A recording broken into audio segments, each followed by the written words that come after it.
Hi friends అందరికీ. మనకి ఎప్పుడెప్పుడైనా ఎదురు చూస్తున్నాం కదా, 2026 RRB group D official notification అనేది వచ్చేసింది. మనకి దీని డీటెయిల్స్ అనేవి చూద్దాం. మెడికల్ స్టాండర్డ్స్ ఏంటి, క్వాలిఫికేషన్ ఏంటి, మొత్తం డీటెయిల్స్ అనేవి ఫుల్ డీటెయిల్స్ అనేవి చూద్దాము. ఫస్ట్ ఆఫ్ ఆల్ మనకి అప్లికేషన్ ఓపెనింగ్ డేట్ అనేది ఫస్ట్ అయితే మాత్రం ఈ రోజు నుంచి స్టార్టింగ్ అవుతుంది. 31 అంటే ఈ రోజు నుంచి స్టార్ట్ అవుతుంది. అండ్ క్లోజింగ్ డేట్ అయితే మాత్రం మార్చి 2 వరకు ఉంది.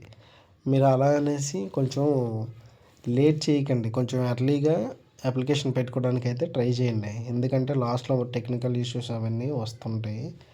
మీరు కొంచెం తొందరగా పాసిబుల్ అయితే మాత్రం కొంచెం తొందరగా అప్లై చేయడానికి ట్రై చేయండి. నెక్స్ట్ లాస్ట్ డేటు పేమెంట్కి అయితే మాత్రం మార్చ్ 4. కొంచెం తొందరగా అప్లికేషన్ అనేది పెట్టడానికి ట్రై చేయండి. నెక్స్ట్ మెడికల్ స్టాండర్డ్స్ చూద్దాం. ఇప్పుడు A2, A3, B1 ఉన్నాయి కదా, ఈ 3 అనేవి కలర్ బ్లైండ్నెస్ ఎవరికైతే ఉంటుందో వాళ్ళు దీనికి ఎలిజిబుల్ అవ్వరు. ఖచ్చితంగా కలర్ బ్లైండ్నెస్ టెస్ట్ అయితే మాత్రం అవుతుంది. ఈ C1 ఉంది కదా, ఈ C1 అయితే మాత్రం ఒకవేళ కలర్ బ్లైండ్నెస్ ఉన్నా సరే కొంచెం యాక్సెప్ట్ చేస్తారు. ఈ పోస్టులకి అయితే మాత్రం A2, A3, B1 అనేది ఎట్టి పరిస్థితుల్లో యాక్సెప్ట్ చేయరు. కలర్ బ్లైండ్నెస్ అయితే మాత్రం ఖచ్చితంగా చెక్ చేస్తారు.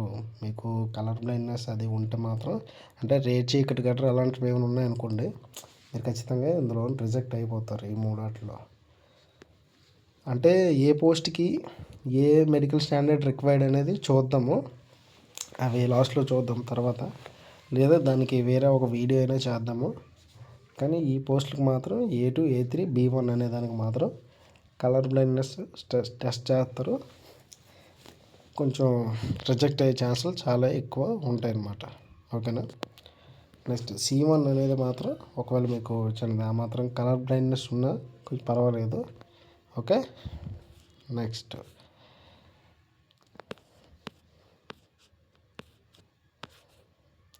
ఏజ్ లిమిట్ చూద్దాం. ఏజ్ లిమిట్ చూసేసరికి అన్ని కేటగిరీస్కి అయితే మాత్రం 18 to 33 years. ఓకేనా. అన్ని కేటగిరీస్కి 18 to 33 years.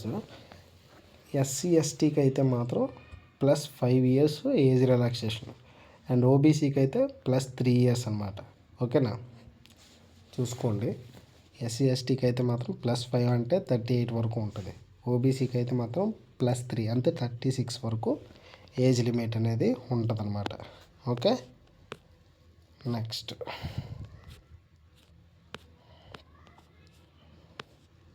ఎగ్జామినేషన్ ఫీజు అనేసరికి ఇప్పుడు మనకి ఓబీసీకి, యూఆర్కి అయితే మాత్రం ఖచ్చితంగా మనకి 500. నెక్స్ట్ ఇక్కడ చూడండి, SC, ST, ex service man, PWD and female కేటగిరీస్కి అయితే అలాగే transgender and minorities, economically backward classes, EBC అనేది, ఈడబ్ల్యూఎస్ అనేది వేరు. ఈబీసీకి కూడా 250 అని. ఈబీసీ అంటే ఏంటి అంటే, ఒకవేళ అప్పర్ క్యాస్ట్లో ఉండి, అంటే ఓబీసీ కానీ ఏదైనా అలాంటి క్యాస్ట్లో ఉండి యాన్యువల్ ఇన్కమ్ అనేది 50,000 బిలో ఉందనుకోండి, వాళ్ళు ఈబీసీ అంటారు, ఎకనామిక్లీ బ్యాక్వర్డ్ క్లాసెస్. ఈడబ్ల్యూఎస్ అనేది అది వేరు, ఎకనామిక్లీ వీకర్ సెక్షన్ అది. ఓకేనా. ఈడబ్ల్యూఎస్ అనేది అయితే మీకు ఈబీసీ కూడా 250 ఛార్జెస్. మిగతా వాళ్ళందరికీ 500 అంటే ఓబీసీకి అండ్ యూఆర్కి. ఓకే. నెక్స్ట్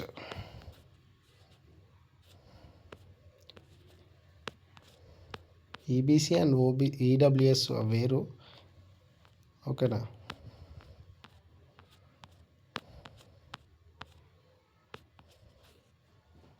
నెక్స్ట్ వచ్చేసరికి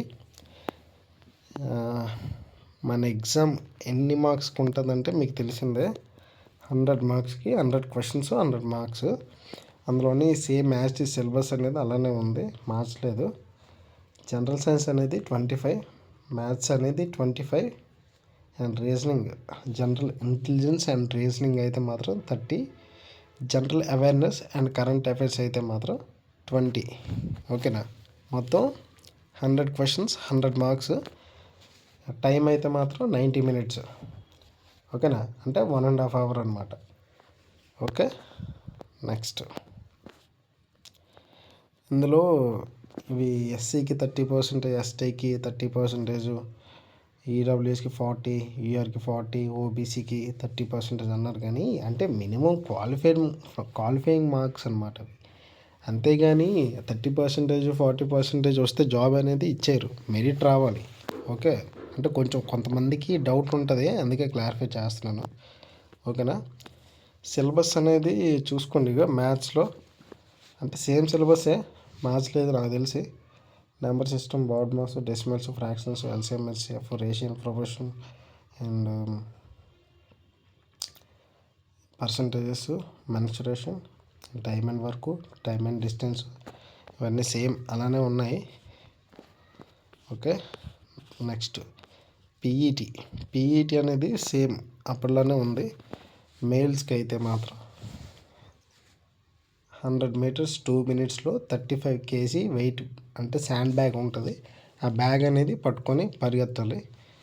అదే ఫీమేల్స్కి అయితే మాత్రం అదే 100 meters 2 minutesలో 20 kg శాండ్ బ్యాగ్ అనేది పట్టుకొని పరిగెట్టాలి. అది ఫస్ట్ టెస్ట్ అనమాట. సెకండ్ టెస్ట్ ఏంటంటే మేల్స్కి 1000 meters అంటే 1 km 4 minutes 15 secondsలో కంప్లీట్ చేయాలి. ఫీమేల్స్కి అయితే అదే 1 km 5 minutes 40 secondsలో కంప్లీట్ చేయాలి. అప్పుడు నాది 2022లో ఇది 3.35 అనుకుంటా, 3.35 secondsలో క్వాలిఫై అయిపోయాను నేను. అంటే 1 km కొట్టేశాను. బ్యాడ్ లక్ ఏం చేస్తా, ఇంకా వెయిటింగ్ లిస్ట్లో ఉండిపోయింది అది మొత్తం మెరిట్లో. నెక్స్ట్ వచ్చేసరికి నెక్స్ట్ చూద్దాం. ఇంకా సీసీఏ వాళ్ళకి, ఇంకా పీడబ్ల్యూబీడి వాళ్ళకైతే మాత్రం డైరెక్ట్ మెడికల్ ఎగ్జామ్ అనేది ఉంటుంది అనమాట. ఓకేనా, సీసీఐ కేటగిరీకి అండ్ పీడబ్ల్యూబీడికి అండ్ ఎక్స్ సర్వీస్ మ్యాన్కి కూడా direct medical exam and DV అంతే. వాళ్ళకైతే పీఈటీ అనేది కండక్ట్ చేయరు.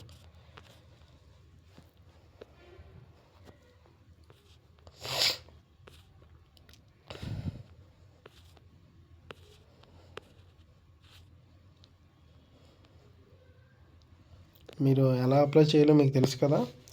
అంటే మీకు ఆల్రెడీ అకౌంట్ ఉంటే పర్వాలేదు, లేకపోతే క్రియేట్ అన్ అకౌంట్.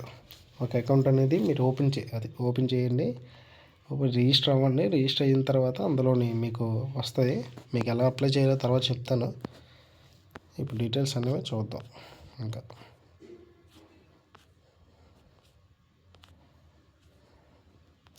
అప్లికేషన్ పెట్టేటప్పుడు మాత్రం ఇవి సిగ్నేచర్ అండ్ ఫోటో అయితే లైవ్ అడుగుతున్నారు.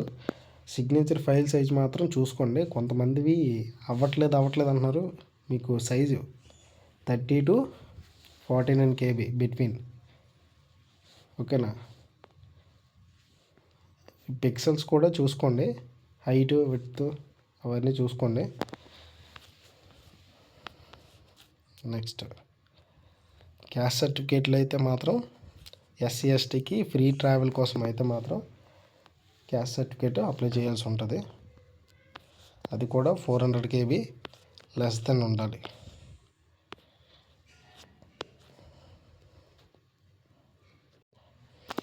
నెక్స్ట్ ఇంకోటి ఏంటంటే మీరు ఇన్వాలిడ్ అప్లికేషన్స్ రిజెక్షన్స్ ఇచ్చి చూడండి క్లారిటీగా.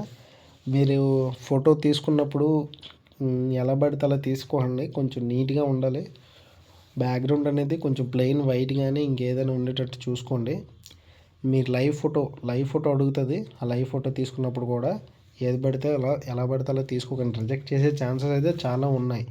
నెక్స్ట్ సిగ్నేచర్ కూడా ఒక లెటర్ కూడా కట్ అవ్వకూడదు. మీరు క్రాప్ చేసేటప్పుడు మాత్రం ఒక లెటర్ కూడా కట్ అవ్వకూడదు.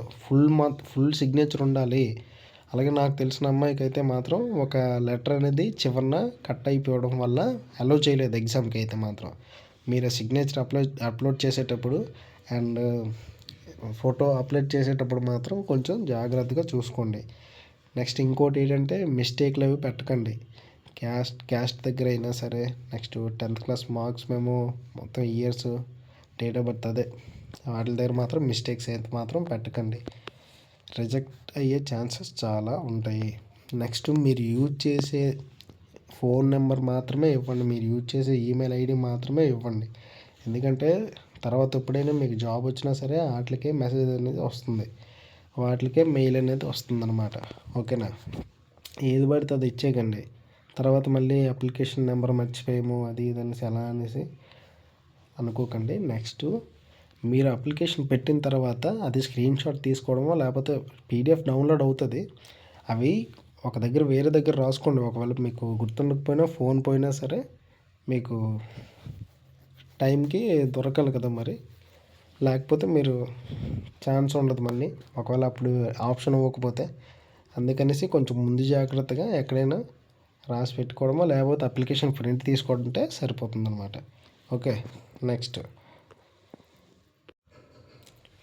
వచ్చేసి ఇప్పుడు మనం ఇందాక అనుకున్నాం కదా ఏ పోస్ట్కి ఏ మెడికల్ స్టాండర్డ్ ఉండాలని చెప్పి. ఇక్కడ క్లారిటీగా ఇచ్చాడు చూసుకోండి. B1, C1, A2, A3 అనేసి ఇచ్చాడు. మీరు A2, A3, B1 అయితే మాత్రం కలర్ బ్లైండ్నెస్ ఉంటే మాత్రం మీకు యాక్సెప్ట్ చేయరు. మీరు ఈ పోస్టులకి నాట్ ఎలిజిబుల్. ఓకేనా? నెక్స్ట్ A1 అదే A2, A3 అయితే కొంచెం అంటే అస్సలు యాక్సెప్ట్ చేయరు. B1 అయితే మాత్రం కొంచెం మీకు స్పెట్స్ ఉన్నా సరే యాక్సెప్ట్ చేస్తారనమాట. B1 అనే మెడికల్ స్టాండర్డ్ అయితే కొంచెం స్పెట్స్ ఉండి మీరు చూడగలిగినా సరే B1 మెడికల్ స్టాండర్డ్ అయితే తీసుకుంటారు. ఆ పోస్ట్కి మీరు ఎలిజిబుల్ అయితే. లేదా A2, A3 అయితే మాత్రం ఎట్టి పరిస్థితుల్లో తీసుకోరు. ఓకే. C1 అయితే కొంచెం పర్వాలేదు, మీకు కొంచెం ఆ మాత్రం కలర్ బ్లైండ్నెస్ ఉన్నా తీసుకుంటారు, పర్వాలేదు. నెక్స్ట్ వేకెన్సీస్ అనేవి చూద్దాము. ఈ ముంబై ఇది మనకి భువనేశ్వర్, చెన్నై, సికింద్రాబాద్ అనేది చూద్దాం. ఇది భువనేశ్వర్ది. పోస్టులు అనేవి చాలా తక్కువ ఉన్నాయి. టోటల్ పోస్టులు అయితే మాత్రం మనకి 22,195 అనుకుంటా. 22,000 ప్లస్ అయితే ఉన్నాయి. కానీ ఈసారి మన సికింద్రాబాద్కి, భువనేశ్వర్కి చాలా తక్కువ ఉన్నాయి. ఈసారి లాస్ట్ టైం కూడా చాలా తక్కువ ఉన్నాయి. మరి ఇంకా అలా ఉన్న కొద్ది ఇయర్ నోటిఫికేషన్ తీయాలంటే మాత్రం పోస్టులు ఇలానే తగ్గిపోతాయి. అప్పుడైతే మాత్రం ఒక 3 ఇయర్స్కి 4 ఇయర్స్కి ఒకసారి నోటిఫికేషన్ అనేది వచ్చేది. అప్పుడు ఒక 60,000 అని 1,00,000 అని పోస్టులు అనేవి రిలీజ్ చేసేవాడు ఒకేసారి. ఇప్పుడు ఇయర్ మరి చేయాలంటే మరి పోస్టులు అనేవి కొంచెం తక్కువ ఉంటాయి, మరి తప్పదు. అయితే ఇవి భువనేశ్వర్ పోస్టులు అనేవి చూసుకోండి. ఎక్కువగా అయితే ట్రాక్ మెయింటైనర్కి ఉంది పోస్టులు అనేవి. ఎక్కువగా అయితే మాత్రం టోటల్ 400 ఉన్నాయి. తర్వాత అయితే పాయింట్స్మెన్ B ఉన్నాయి. చూసుకోండి. ఏ కేటగిరీ అంటే అప్లై చేసేటప్పుడు దేనికి ఫస్ట్ ప్రిఫరెన్స్ ఇవ్వాలి, దేనికి లాస్ట్ ఇవ్వాలి అనేది ఒక వీడియో చేస్తాను. అప్లికేషన్ పెట్టేటప్పుడు మీరు కంగారు పడిపోయి మీరు ట్రాక్ మెయింటైనర్ మాత్రం ఎప్పుడు ఫస్ట్ ప్రిఫరెన్స్ అయితే మాత్రం ఇవ్వద్దు. ఎట్టి పరిస్థితుల్లో ట్రాక్ మెయింటైనర్ మాత్రం ఎట్టి పరిస్థితుల్లో ఇవ్వకూడదు. అది మీరు ఇచ్చారంటే మరి ఇంకా మీ బాధ ఇంకెవ్వడు చూడలేడు. మీరు వెంటనే రిజైన్ చేసేస్తాను, అంత కష్టంగా ఉంటుంది అది. గ్రూప్ Dలో అత్యంత కష్టమైన జాబ్ ఏది అంటే ట్రాక్ మెయింటైనరే. ఓకే. చాలామంది నాకు తెలిసిన వాళ్ళే రిజైన్ చేస్తారు ఆ జాబ్ అయితే మాత్రం. ఫస్ట్ ప్రిఫరెన్స్ అయితే మాత్రం ట్రాక్ మెయింటైనర్కి ఇవ్వద్దు, మీరు ఏ జోన్ పెట్టుకున్నా సరే. నెక్స్ట్ చెన్నై. ఇది చెన్నైకి కూడా మనకి సేమ్ ఆ ట్రాక్ మెయింటైనర్కే ఎక్కువ ఉన్నాయి. ఇప్పుడు పోస్టులు అనేవి ఎందుకు ఇందులో అంత ఖాళీగా ఉన్నాయి అనేసి అంటే ఎక్కువ మంది మానేస్తారు, ఎక్కువ మంది చేయలేరు కాబట్టి దీనికి అంత ఖాళీ ఉన్నాయన్నమాట. 556 ఉన్నాయి టోటల్గా ఓన్లీ ట్రాక్ మెయింటైనర్. మిగతా పాయింట్స్ పైన బి అనేది 241 ఉన్నాయి. నెక్స్ట్ ఫైనల్గా మన సికింద్రాబాద్ అని చూద్దాం. ఇది సికింద్రాబాద్. ఇది సికింద్రాబాద్కి పోస్టులు మొత్తం టోటల్ అయితే కౌంట్ చేయలేదు, వాడు కూడా అఫీషియల్గా ఇవ్వలేదు ఎన్ని అని, మనమే కౌంట్ చేసుకోండి. అయితే ట్రాక్ మెయింటైన్, దీనికి కూడా ట్రాక్ మెయింటైనర్కి ఎక్కువ ఉన్నాయి చూడండి, 653 అనేవి ఉన్నాయి. ఓకేనా. నెక్స్ట్ పాయింట్స్ మెయిన్ బి, దీనికి 128 ఉన్నాయి. మీరు ప్రిఫరెన్స్ ఇచ్చేటప్పుడు మాత్రం కొంచెం అప్లికేషన్ పెట్టేటప్పుడు కొంచెం చూసుకొని పెట్టండి. ఎట్టి పరిస్థితుల్లో ట్రాక్ మెయింటైనర్ మాత్రం పెట్టవద్దు. ఓకేనా. మీరు ఫస్ట్ ప్రిఫరెన్స్ దేనికి ఇవ్వాలి, అప్లికేషన్ అనేది ఎలా పెట్టాలి ఏంటనేది మీకు క్లారిటీగా ఒక వీడియో చేస్తాను. ఓకేనా. ఇప్పటికీ వీడియో లెంత్ ఎక్కువైపోయింది. ఇంకా ఎవరైనా మన ఛానల్ని సబ్స్క్రైబ్ చేసుకోకపోతే సబ్స్క్రైబ్ చేసుకోండి. ఓకేనా. Thank you very much.